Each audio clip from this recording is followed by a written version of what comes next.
Siyakhuleka emakhosini, siyathoka kuzo zonke iy'ngelozi enazalwa nizembethe. Siyakhuleka bantwana besunywa, siyaphaphatha, sishaya isandla phezu kwesinye.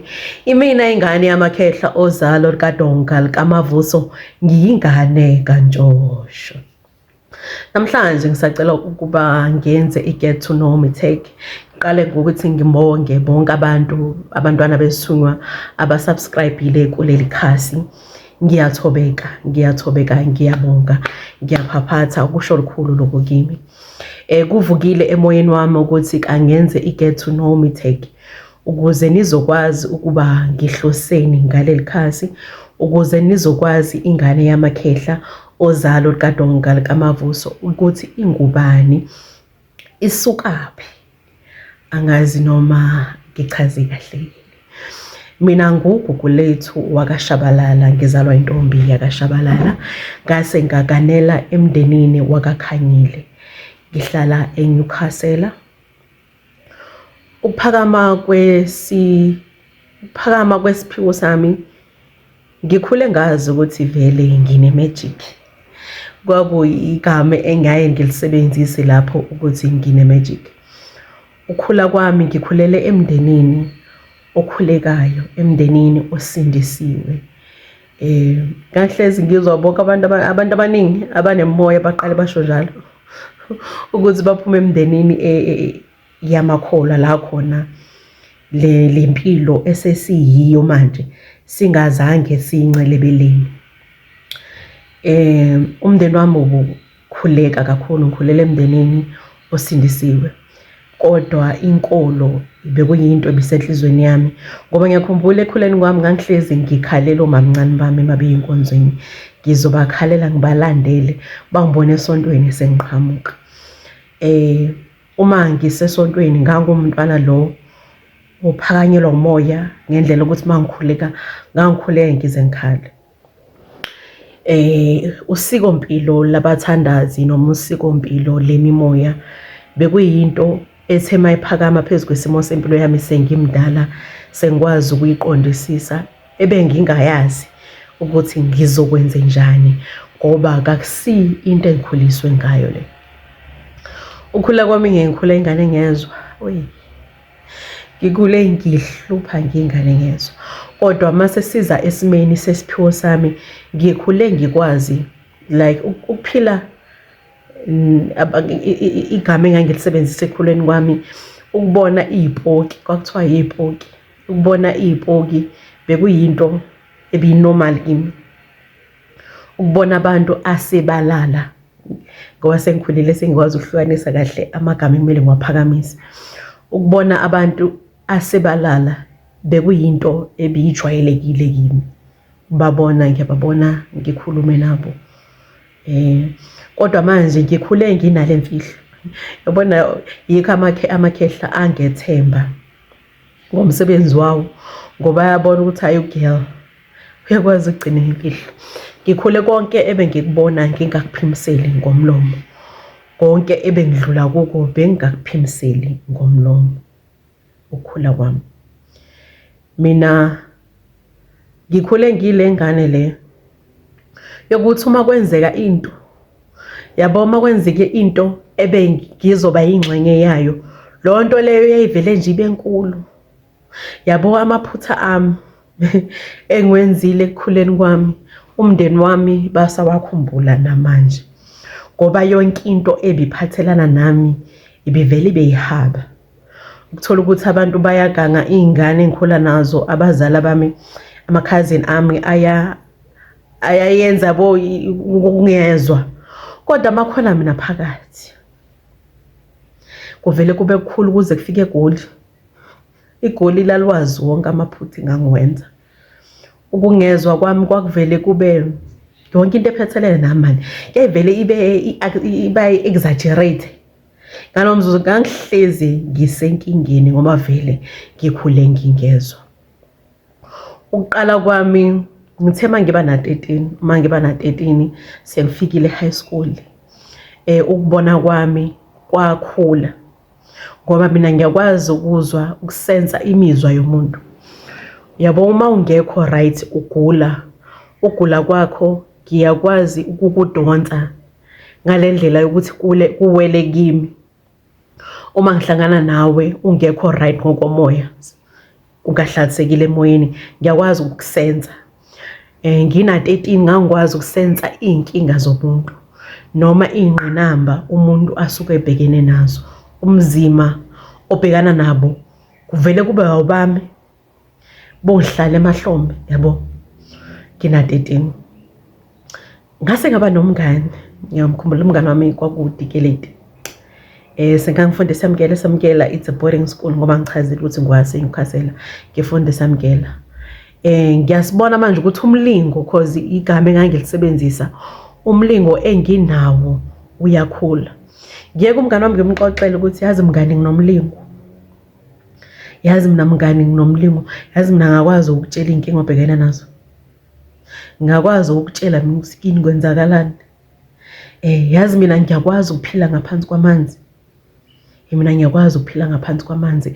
Ngaphansi kwamanzi ngiyakwazi ukuphefumula. Yazi ngaphansi kwamanzi uma ngihamba ngingaphansi kwamanzi. Ngaphansi kwamanzi khona omunye umhlaba. And umngane wami igama alisebenzisa ukuthi azu namademoni.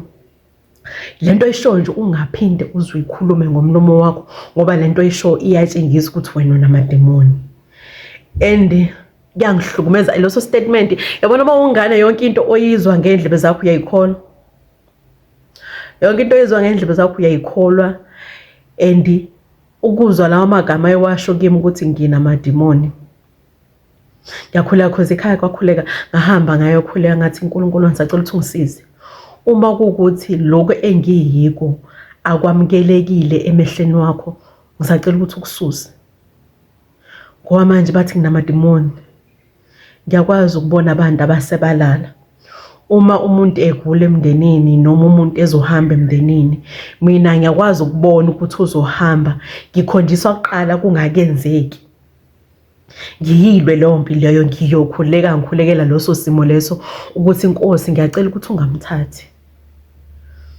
Ngizokhuleka ngikhuleke ngakho konke engiyikho, ngakho konke enginakho, ngenxusa umvele nqangi. Bese lo muntu engimkhulekalayo nishe emaphusheni ami uyahamba emhlabeni. Ukuhamba kwakhe emhlabeni ngizokhala ngizibhonqabhonqe. Kuthi uma sekwelenzeka esehamba umuntu kwelabaphilayo angikhali. Yabona ekhaya besho ukuthi nginenhliziyo embi. Kangikhali. Isizathu sokuthi ngingakhali ngokuba ngamaphupho nangezibonakaliso ngisuke sengikhalile, nganxusa, ngakhuleka, ngakwenza konke okusemandleni ami ngina 13. Ngakwenza konke. Uma sekwelenzeka esehamba umuntu kwelabaphilayo kimi ngisuke sengamlikelile, ngakwamukela ukuthi lo muntu lo uzohamba. Kodwa engiphila nabo kabakwazi ukuqondisisa, sengathi hayi uGugu unenhliziyo embi. Sakhala sonke kodwa yena azange azakhale. Ngalo mazwi isiphiwo sami bengingasiqondi, benginganakho ukuqonda ngaso ngenxa yokuthi ngikhulelwe ekhayeni lokukhuleka la khona umkhuleko kuwo ozivulela izinto. Umkhuleko uthi noma usebunzimeni ukuqa ngedolo ukhulekele ukukhayiseleka. Izinto ziqale ukushintsha uma sengina 13. Ukuba kwami na 13 ngiyakhumbula ekhaya la engangikhuliswa khona, engangikhulekwa khona kwakuyikhaya labantu abakhulayo. Umndeni wakhona wawukholwa, usindisiwe, umesaba uNkulunkulu. Kwakuyikhaya la khona umkhuleko uyisisindo sempilo yethu. Ngiyakhumbula ukuthi kushintsha kwezinto kwenzeka kwafika khona umkhulu owayegula. Makufika lo mkhulu lo owayegula, ngangikwazi ukubona ukuthi akahambi yedwa. Uhamba khona ispirit la kufika kube uye, then khona umoya omlandelayo uyagula. So sekwamukelekile, kwambulekile kimi ukuthi angeke azaphila isikhathi eside. Ngiyakhumbula ngangikhuleka nginxusa umveli nqangi ukuthi ngisacela ukuthi amsindise. Kwakuyimpi ke engangihlezi ngiba nayo ke ebuncaneni bami lokho, ukubona ukuthi umuntu usezohamba, abantu abasebezohamba uNkulunkulu esebabizile ngangikwazi ukubabona. Ngitshela ukuthi nginamadimoni, kodwa lamadimoni ami ngiyawakhulekisa ukuthi Nkosi uma ukuthi loku engiyikho kuyidimoni, Nkosi yami ngiyacela ususe kimi. Wagula umkhulu washona. Ngiyakhumbula ekushoneni kwamkhulu ngangingakhali. Ngiyacabanga isipho sami sabhoboka lapho, ngangingakhali. Angikhaliswa, angimazi lo mkhulu, bengiqala ukumbona ukufika kwakhe kulo mndeni. Ngikhaliswa ukuthi kuko konke sengikwenzile, ngikhuleka nginxusa. Ngiyabona ukuthi lo mkhulu uyathandwa kulo mndeni. Ngiyabona ukuthi lo mkhulu basamdinga kulo mndeni. Ukushona kwakhe yiko kwashintsha izinto kimi. Ngakho ngangikhala ukudlula wonke umuntu oyengaphakathi komndeni, ngangikhala. Ukukhala kwami ngiyayibuza ukuthi kanti uNkulunkulu ulalela kanjani? Kanti uNkulunkulu uzwa imithandazo enjani? Ingani nowami umthandazo uphelele emafini ungafikanga endlebeni zakhe? Ngiyakhumbula bangibiza bangikhulekisa, ubaba wangikhulekisa. Emva kwaloso simo leso kwakukhona into eyayivuka kimi engangivele ngibhonge, ngihayize. Ukuhayizwa kwami kuthiwa nginamadimoni. Ngikhulekelwe. Ngiyakhumbula ngesinye isikhathi ngina 13 ngangihayiza ngivukelwe lento lokuthi nginamadimoni, ngase ngavele ngawa. Ukuwa kwami ngawela ngaphandle. Lo muzi lo ufike ube lo mndeni lo ngibike kahle kulo mndeni lo kwakufike kube yikhishi, then kube neovrandi oneyitebhisi. Ngafika ngawela ngawa, ngahayiza ngawa, ngaqulekela la phansi edebhisini. Ukuqulekela kwami kwedebhisini bavele bangiya kanjalo, mina nginamadimoni. Bavele bangiya kanjalo. Kwafika imvula yangithola ngiqulekile lapho, yanetha yaze yaphelela kimi. Ukunetha kwayo iziphelele kwami, uvuka lapho ngavuka ngiwugobolondo, sengathi khona into esukile kimi. Inhliziyo yami buhlungu, ngathi mentally ngathi manje angisaphelele kahle. Nginale pain enginayo ngaphakathi kwami engeke ngikwazi ukuyichaza. Ngizizwa sengathi khona into esukile, ngilula. Emva kwaleso simo leso ngiyacabanga kwawo abantu engibambethe babona ukuthi indawo enganguyo kabamukelekile, indawo enganguyo abakwazi ukuphakamela kuyo. Uma ukuthi isipho sami sasiqhubeka siphakama kulo mndeni enganguyo, mhlambe ngangiyoze ngife ngoba phela mina nginamadimoni. Mhlambe ukuphakama kwami ngelela mhlambe kwakuyo ngoba sengiquleka, ngangiyoquleka ngishaye kabi ngithule, noma babona ukuthi uma bephakama bangibeke ebungozini bokuthi lokho engiyiko akwaziwa. Ungaziwa nje kakamukelekiwe, yabo. Mina ngitsheliwe phela ukuthi nginamadimoni. Ngisho umngane wami ushilo nje ukuthi lento engiyo nginamadimoni isahleli. Emva kwalokho impilo yami yashintsha ngendlela ukuthi emotionally ngangekho right.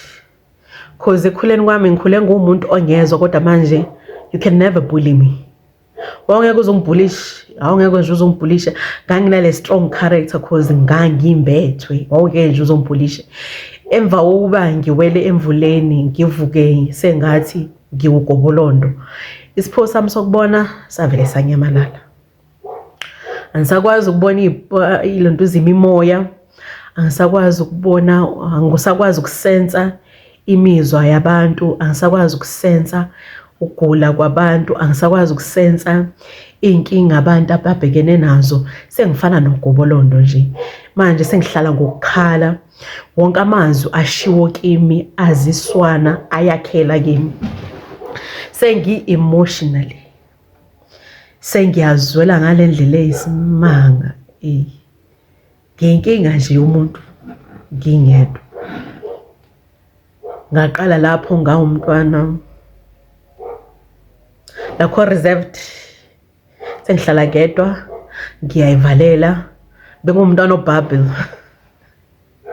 bengumntwana obubble okhuluma ngiyaxoxa, kodwa manje angisaxoxi, kangisakhulumi, angixoxi, kangikhulumi, ngiyayivalela, hlezi ngisemacaleni kangishawa. Ngiyakhumbula ukuthi ngendlela engangigezwa ngayo uma mncane wengikhulisa ngaleso sikhathi waze wahamba othenga imvubu, othenga imvubu engidaxabula ngemvubu ngoba kangizwa. Ngistabho nje, angizwa azokuthi umuntu akezwa. Ngiyakithi uma ngibuyele emumva ngithi yazi kube ngangumzali ngalesa sikhathi lesana nami ngangizoyixosha ngendlela engangingezwa ngayo. Okay, ukuphakama kwemoya wami njengoba sengimbethwe ngikulesimo engiyiso, sengimbethwe amakhehla ozalo likaDonga likaMavuso aphakama sengakana. Ngisemshadweni ngiganele kakhanyile. Yakhumbula ukuphakama kwemoya engimbethe. Yaphakama ngikhulelwe uthumbu wami, ngigula. Of yakhumbula ukuphakama kwayo ngangigula, ngikhulelwe, ngiyagula. Sengiyabodla manje ngibodlisa okwengonyama. Emzini sebeyamangala, kwenza njani? Yebo, wasubhodla nje manje. Ngikhulelwe kodwa manje sisame siyarisa, siba sikhulu. Sirisa kube ngathi sigcwala umoya. Uma sigcwala umoya kangikwazi ukuhamba. Inkinga manje ila ukhalweni. Uma iphakama lesimo lesogula kwami ngikhulelwe, siphakama ngendlela yokuthi kangikwazi ukuhamba manje, kangikwazi ukunyakaza. Umamezala wami mela ngidlalela umatrasi, ngilale ngibheke phezulu. Kangikwazi ukubheka ngeside, ngikwazi nje ukuthi ngilale ngibheke phezulu. Uma sengilele ngibheke phezulu ngiyabhonga, ngibhongwa njengengonyama. Ngibhonge lapho inyembezi zayiqathakela. Angazi ngiphethwe yini, ngikhulelwe, khona umphefumulo okimi ngaphakathi ongidingayo, kodwa manje angikwazi. Nomqondo wami ngathi ubuye ungishiye, ingqondo ngathi ibuye ingishiye. Khona izinto ezenzekalayo, ngiyaphupha manje, ukuphupha kwami. Ngiphila ngaphansi kwamanzi manje, mina ngoxamba ngiphila ngaphansi kwamanzi. Ngiyakwazi ukuphefumula ngaphansi kwamanzi. Ngiyavakashelwa manje, ngiyavakashelwa amakhehla amadala aney'ntshebe ezimhlophe, anamehla akhanya njengesibuko. Yabo manje impilo yami ingxakanxaka, angazi ukuthi kwenzakalani. Impilo yami iyaxokozela, angazi kwenzakalani. Umyeni wami abona ukuthi nakho ngizofela ngumfazi, angise kudokotela. Udokotela afike akhuluma amagama amakhulu ukuthi nginesifo esithile, kumele mangiqeda ukuteta ngilonduzane ngizokwenza operation, ngi-operate nje lamagama amakhulu. Ngikhulelwe. Ukhuleka manje lokugula okungiphethe sekuyazinza kimi emzimbeni wami. Sekuyazinza emzimbeni wami ngendlela yokuthi ngihlala ngokukhala, ngidepressed. Izinto engiyibonayo emanzini ziyaphakama. Ngiphupha ngidiza. Ngiyandiza mina. Ngiziphupha ngidiza, and ukundizwa namademoni ngempela. Yabo kuleso ngase ngibona ukuthi ukugula enganginakho ngina 16 sekubuyile.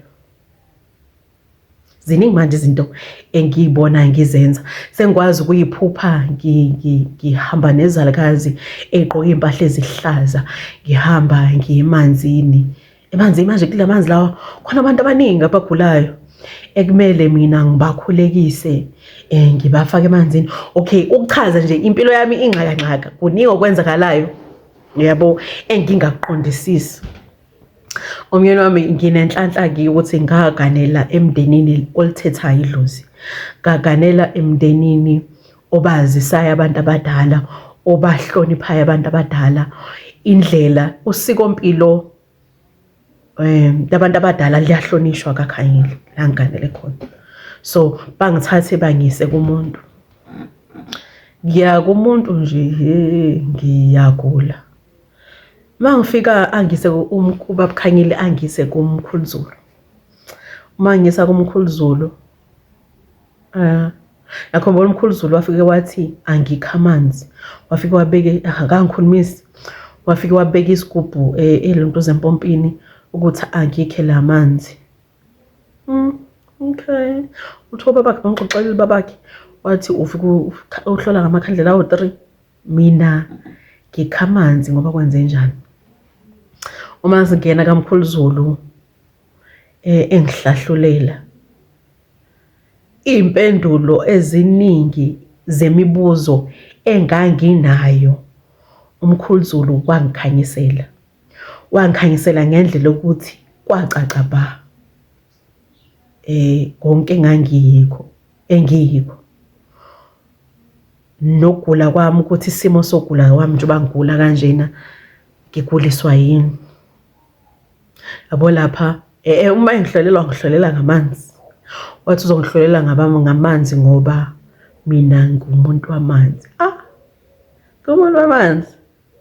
Ngizilo phela mos. Abancoko ngiyadlala. Angihlolela ngamanzi athi ngumuntu wamanzi. Impendelo eziningi noma ngize ngingene kuko konke okwenzeka mhla ngiyohlahlula kokuqala ngiyozwa ngempilo yami. Kodwa kwakhanya ngathola ukuthi nginesithunywa samanzi. Yabo bonke nje ngiyikho kwakhanya pha. And ngihlezi uma ngikhuleka ngimbonga umkhulu Zulu. Ngathola kanjalo-ke ngesiphiwo sami ukuthi ngazalwa ngembethe amandla okuphilisa abantwana bamvele nqangi. Ngathola kanjalo ukuthi mina ngakhethwa ngikakavundli esibelethweni sikamama ongizalayo. Ngathola lapho ukuthi ngibusisekile kwelamathongo, ngibusisekile kwelamvele nqangi ngoba wonke umuntu oyovundla kwesami esibeletho uyobe ebusiswe ngamaZulu. Isipho sami sesiphakeme ke manje sesiphakeme after 15 years later. Siyakhumbula ukuthi ngithe ukubona kwami ngagcina ukubona ngina 13. Manje sengina 31 ngishadile. Ngineyingane ezu2 ngikhulelwe ingane yesithathu. Okay. Uphakama kwesiphiwo sami ukuhamba ngiyozwa ngempilo yami kwavele kwaphetha nje izinto eziningi. Sengazi ukuthi ngingane yamakhehla ngihamba namakhehla ozalo kaDonga likaMavuso. Kodwa lapho ngingangakazi ukuthi angamazi umnikazi womsebenzi, angazi ukuthi kwenzakalani. Athi umhlonishwa angihambe ngiyophahla. Sengihlolile ngithi sekumele manje ngiyohamba ngiyophahla. Athi hamba ophahla ukuze uzokhuluma nezidalwa ozembethe. Indlela yokuthi ukhulume nezingelo ozohamba nazo ukuphahla. Awu yini ukuphahla? Hamba ngiyophahla. Ngiphahla makwenze njani? Ngiyaphahla. Yini lenziwe ngiphahlaza? Lalela phela mina ngikhulela emndenini osindisiwe, kangiyazi lento, angazi ukuphahla. Ngiphahla. Ngidideke. Kumele ngiphahla. Ngiyangikwazi ukuphahla. And akekho umuntu engake ngambuza ukuthi yini ukuphahla. Wangicacisela ukuthi yini ukuphahla, wangichazela ukuthi yini ukuphahla. Kuthiwa ngihambe ngiyophahla ke mina. Nginesiphiwo mina manje kumele ngihambe ngiyophahla ukuze ngizokwazi ukukhuluma nale ngelozi engizembethe. Ukuze ingelozi engizembethe zizokwazi ukunginikeza imiyalelo. Ngoba manje umkhulu Zulu ungitshelile ukuthi isithunywa sikhuluma ngamaphupho nangezibonakaliso. Okay, bengiphupha kodwa akekho ke wafika. Kuthiwa bazokunikeza, okay, umkhulu Zulu athi ngizokhula ngamaphupho nangey'bonakaliso. Bazokunikeza imiyalelo ngamaphupho. Ish, angaze ngithole imiyalelo mina. Ngempela ngizokwenza njani? Ngempela ngizophuma ngibhekephi. Lapho ngiyagula manje. Ugula sengiyawa.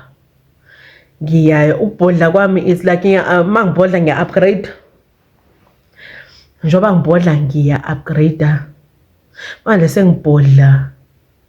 Ukubhodla kwami kwangathi khona ukuzamazamayo yabo mangibhodla. Ngididekile, ngilahlekile, anginalwazi ukuthi ngizophuma ngibhekephi. Ngizobuza abantu.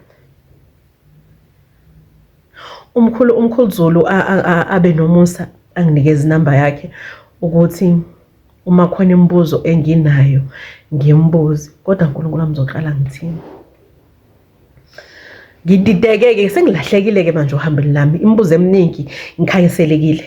Umkhulu Zulu sengikhanyiselile ngesiphiwo sami, nangemibuzo eminingi ebenginayo ngingazi ukuthi ngizophuma ngizoqalaphi ngesiphiwo sami, kodwa manje ngiyagula. Okay, manje sengiyawa.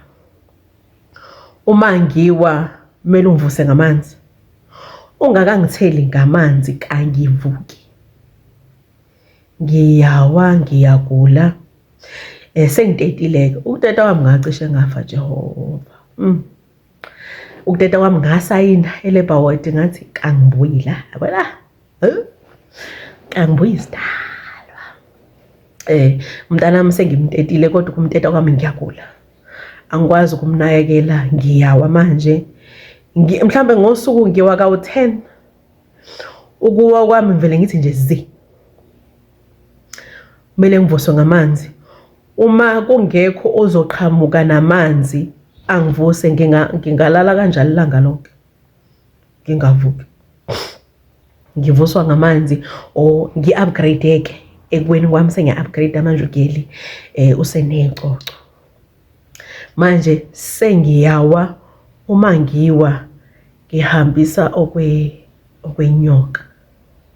Ngiyawa phansi then kumele yabo umzimba wami uyanyakaza. Unyakaza ngenyo. Angisavuswa-ke ngamanzi-ke manje. Kumele ungithi ukuze ngivuke. Sathelwa ngamanzi ngi-upgrade-ile manje ekweni kwami. Angisathelwa ngamanzi kumele ungishaye bese ngiyavuka. And manje umuntu okwazi ukungivusa umyeni wami. Uma ekho umyeni wami uyasebenza usomabhizinisi. Uma ekho umyeni wami ngingalala ilanga lonke. Yabo. Sekuyaphenikwa ke manje ekhaya ukuthi nakho uNkulunkulu wami sofela umakoti. Kwenzakalani? Ngiyakhumbula ke ngelinye ilanga ngishilo ngithi la nganele khona. Ngiyawa ngiyagadwa manje nginengane encane kodwa ngiyawa ngiyagadwa. Ngelinye ilanga umalume enza umsebenzi wokuthi ufuna ukufaka abadala ngaphakathi kwekhaya. Ngina 2 years manje, no 2 years ngiyawa. Ngiyagula ngiyawa. Sengi ugobolondo nje ugugu lethu ababemazi. Angisathi lo gugu lethu omaziyo. Yabo impilo ishintshile. Umalume enza umsebenzi ke abize athi kukhona ugogo ozayo. Uzofaka abadala. Ngiyakhumbula umoya wami unokujabula. Angikwazi ufaka abadala. Ngizoqala ukubona manje kakhangile kuzofaka abadala. Ilanga lonke ngimjahile lo mama ku2 years. Ngimjahile lo mama ku2 years. Nginethembe emoyeni wami lokuthi yabo lo uzothi mefika lo mama lo uzofika. Ngizofika ngimbuze ngithi ngele. Ngiyagula ngicela ungisize. Yabo uma efika nje ngizobambelela emphethweni wakhe. Ngithi akangisize. Siyahamba isikhathi ugogo akafika, ugogo ozofaka abantu abadala akafike. Ngize ngibuza ukuthi hawu useza yini umama ugogo uthi uzofaka abantu abadala ku2 years uthi uzofika ebusuku. uNkulunkulu wami. Ngempela lokho ubusuku buyofika ngenjani? Lokho ngilindile. Ifike ke isikhathi sokuthi uyafika ugogo. Befika kuthi usengaphandle. Ayi kube khona into ephakamayo kimi sengathi khona amandla engiwambathayo. Hayi ngiyakutshela. kube sengathi khona amandla engiwambathayo. Yabo lokubhodla kwami sengiyabhodla manje, ngibhodla non-stop. Ngiyabhodla, ngibhodlisa okwengonyama. Kuthiwa siphumele phandle-ke. Yakhumbula ukumbona nje kwami. Ukumbona nje kwami ugogo Mdlalose ngathola ngalo langa mase sifike ngaphandle ukuthi ugogo Mdlalose afika sigoqise sonke phandle. Hayi kube khona into ephakama kimi ithi nje Ntombazane usufikile. Yazini ukuphila kwami kukuwe. Sekwenza umsebenzi ke manje kulungisela ukuthi kufaka abantu abadala yonke leyo process yokufaka abantu abadala kangibhodli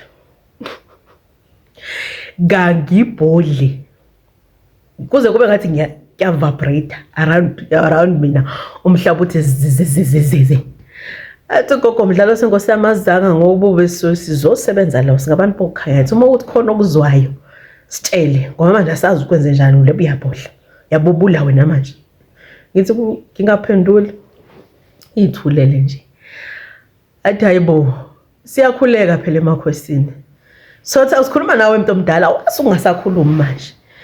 Nakhu uziveza sabathe siyasebenza khona yini okunukayo ngabe uyasinuka yini na? Yini lokho kwenze njani? Khuluma singabakho silalele. Angiyazi phela angikwazi kumele ngiphendule ngithini.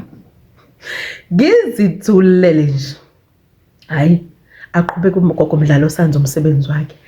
Ayimeqhubeka kube ngathi engiyikho uyaphakama. Ngiyaphakama ngathi wentombazana sondela ozala oza kulula. Ngisondele ngikuqe ngitete ingane. Ngitete ingane emhlane kuthiwa asihlale la phansi nganaba nayo ingane emhlane. Uma esengimemeza kugogo Mdlalose ukuthi angisondele kwenze njani angize azongilula. Kwathi nje angangithinta. Yabo kwathi nje akangangidlula kwakhona into ephakamayo kimi. Yabo kwakhona amandla engiwambathayo. Ngayibona ngimkhulu. Ngasho ngathi ninanga umsizi wami. Nanga umlekeleli wami. Ukuphila kwami kula. Yabo. Ukuphila kwami kula. Yabo ngaba naloko themba ukuthi kwakhanya. Yabo manje kuyakhanya. Yabo angiluleke ugogo Mdlalose ngihambe ngiyoqhubeka ngihlale phansi umsebenzi abewuzele azawuphothule. Uma ephuma nje eminyango ngimlandele. Kodwa kumlandela kwami ngibona ikhehla. Yabo nje obehamba angisaboni yena sengibona ikhehla ngithi maye babo. Ngithi maye babo ngithi short left ngingena endlini. Ukuhamba kwagogo Mdlalose ngavele ngawa phansi.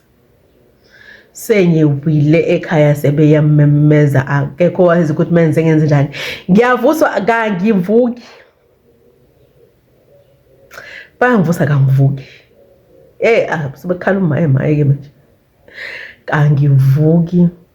Uphaphama wami lapho ngaphaphama sebengithele bangenza konke engangenziwa kona eqaleni kwami ukuwa. Ngithi ngaqala ngichazile ngathi ngaqala ngavuswa ngamanzi, ngaqala ngavuswa ngokuthi ngithiwe manje sebengena esigabeni esithathu ke manje sebeyangilula. Uma ngiwa banginabise nginabe ethwi bangithele ngamanzi ngingavuki, bangishaya emahlombe ngingavuki, bangilule ngingavuki, ngize ngivuke nje sengivukwa ngesikade. Sengiyakhuleka ke manje. Sengisenkingeni, ngiyazi ukuthi ukuphila kwami kumama Mdlalose. Kodwa manje kakuvuma ukuthi ngiphakame ngingimama Mdlalose, kugogo Mdlalose ngiyofuna usizo. Akuvumi. Ngiyawa ke manje. Uze kudlule 6 months. Kulo 6 months angithi kuthiwa ngiphahle mina ngangikwazi ukuphahla. Kuze kube manje angazi ukuthi kumele ngiphahlazani. Angikwazi mina ukuphahla. Yes. Angikwazi ukuphahla. Ngiyakhuleka. lo 6 months ngiyakhuleka. Ngiyamcela uMvelinqangi, ngiyamcela Nkosi, sacela ukuthi ungisize ngikhanyisele, ngiguduze ebumnyameni. Angikwazi engiyikho, angazi ukuthi kwenzakalani empilweni yami, angazi kwenzakalani emzimbeni wami, kodwa ngisacela ukuthi ungikhanyisele. Uma kuwukuthi engiyikho kwamukelekile emehlweni akho, ngisacela ukuthi ungikhanyisele. Ngikhanyisele ngomuntu ozongisiza, ngitshengise la khona usizo lwami lukhona. Ngiyazinikela kuwe, ngiyazendlala ey'nyaweni zakho, ngikhanyisele Mnini Mandla wonke. Kanginalo elinye ithemba ngaphandle kwakho, kanginawo omunye umlamuleli ongangilamulela kule nkinga engibhekene nawo. Ngithembe wena, ngikhanyisele ngumuntu ozongisiza. Uma kuwukuthi lokho engiyikho kwakamukelekanga kuwe, kususe kimi, ngoba manje ngiyafa. Angikwazi ukushiya iy'ngane zami zincane, angikwazi ukushiya iy'ngane zami zincane. Angazi ukuthi ngiphume ngibhekephi, angazi ngiphume ngibhekephi. Ngiyakhumbula ngavuka nje ekuseni, ngavuka ngakhanyisa amakhandlela, angikwazi uphahla. Ngavuka ekuseni ngahamba ngothenga amakhandlela amathathu, ikhandlela elimhlophe, eliyelo, eliblue. Ngiphahle ekamereni lami ke, ngithi ngiganile uNkulunkulu wami, ngumakoti la, anginasikole. Ngiphahle ekamereni lami, ngakhuleka, angazi nokuthi ngenzani, ngiyakhuleka. Ngiyabika kumdali wezinto zonke ukuthi kusasa ngizovuka. Ngiyavuka manje, ngiyahamba, sekuphela inyanga 6 months, after 6 months manje, sekuphela 6 months. Ngiyakhuleka, ngizovuka kusasa ekuseni, ngiyahamba ngiya kugogo Mdlalozi. Ugogo ofikile la ekhaya ezolungisela umndeni. Ngisacela ukuthi kuthiwe nginabantu abadala, kuthiwe nginesithunywa. Because kuthiwe nginesithunywa. Ngisacela abantu abadala-ke abathi nginabo, njengoba ngihamba manje ngikumama Mdlalozi, ngiyofuna usizo manje. Yabo la ngiyahona u-stop sign, u-stop sign, angeke ngisandawo. Uma bengaphakami manje, kuthiwa bayaphakama, azi nokuthi ukuphakama yini. Sengisebenzisa amagama engiwafundile kumhlonishwa komkhulu uZulu ebewasebenzisa. Kuthiwa bayaphakama-ke. Ngiyacela ukuthi ngisacela ukuthi bafike baphakame kugogo Mdlalozi, ukuze ugogo Mdlalozi ezokwazi ukungisiza. Uma ukuthi khona engihamba nabo, ngoba bayakuthiwa khona engihamba nabo, lamakhehla engiwabonayo ngiwaphuphayo, nalezakazi engiyiphuphayo, bathi ngizembethe. Uma kuwukuthi-ke kuyiqiniso lokho-ke, ngiyakhuleka mdali wezinto zonke, bonke laba ekuthiwa ngibambethe, ngiyacela ukuthi bafike baphakame, bafike basizakale. Ngiyacela ukuthi kube wuwo ngihambela phambili, ngingahambi ngokwazi kwami noma ngokuqonda kwami. Ithemba lami nguwe, ukuthi wozongikhanyisela Mnini Mandla wonke. Ngithembe wena, kanginalo elinye ithemba, uyabo. Ngingawacimi namakhandlela ami, alale kanjalo eshunqa. Athi ukhangile kwenze njani ngamakhandlela? Ithi shiya kanjalo mfethu, khona nje into kimi ethi ngingawacimi. Ngivuke ngiyagadwa-ke manje, ngivuke ngihambe nosisi kaMamezala wami ugokubuhle, angikhaphe ngiyakamama Mdlalozi. Siyakamama Mdlalozi nje, angazi ukuthi siyaphi. Ukhanyile indawo eyakumama Mdlalozi kusemakhaya, imoto kaKhanyile uhamba nge-R alikwazi ukuqhubeka, yabo, lingene la emakhaya ligubhuze. So uzoshiya lento zesitobhini, bese hlala kude mama Mdlalozi, bese siyaguduza siyofika kamama Mdlalozi. Uma sifika kamama Mdlalozi, engakusho ukuthi kwakhanya, kwakhanya. Ngingeke ngize ngingene-ke konke ukwenzeka, engakusho ukuthi ukuphila kwami, njengoba umuzi engawuzwa mhla ngiqala ukumbona ukuthi ukuphila kwami kula, ngakhanyiseleka. Kwakhanya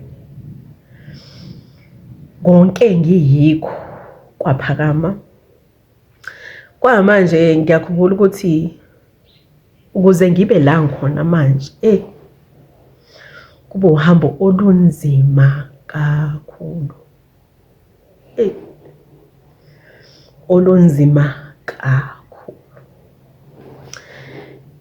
Kunzima ukuba umuntu kamoya, kunzima ukuba umuntu wesithunywa, kunzima ukuthi ukhethwe ngabadala. Kunzima kakhulu kakhulu. Ngiyakhumbula ukuthi ukuya kubaba Mdlalosi, ukuya kwami kugogo Mdlalosi, akukho ungaqaqekanga okwakumele kuqaqeke.